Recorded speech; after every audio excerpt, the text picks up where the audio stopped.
I do. Okay. You said that you support the rights of the working class. Yeah. Why do you believe that the United States so violently tries to overthrow other forms of government, such as socialist governments, such as what happened in Chile in 1973 and in Cuba? Why is the United States responding with such moneyed interest? Good. Excellent question. Everyone hear the question? Okay. If you look, and not enough people do, and that gets me into a whole other issue, which is the media, which I want to talk about, because I'm very concerned about the media today and the degree to which a few corporations control what we see, hear, and read. But if you check American history, you know, sometimes the president will tell you, well, we're always defenders of freedom. We believe in freedom.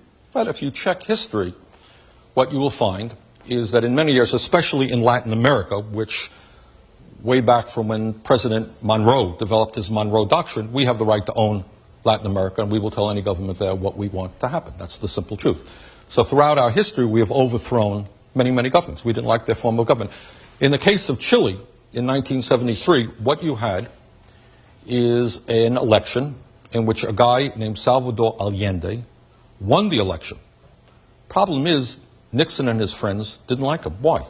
Because Salvador Allende fought for the poor people and the working people of that country. He believed that the resources of Chile, their copper mines and so forth, should belong to the people. And he won a free election. No one denied that for a second. It was a tough election. He didn't win by much, but he won a free election. There was another election. His party got more support. He was overthrown by the CIA and corporate interest, because corporate interest preferred, of course, that the United States companies dominate that country.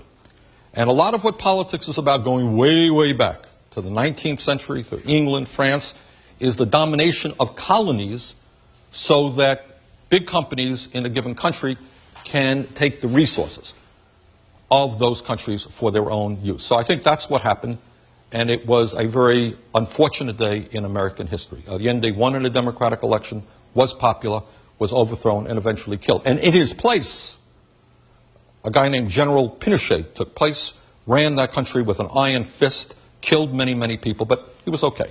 He was a good guy. Why? Because he was a friend of corporate America.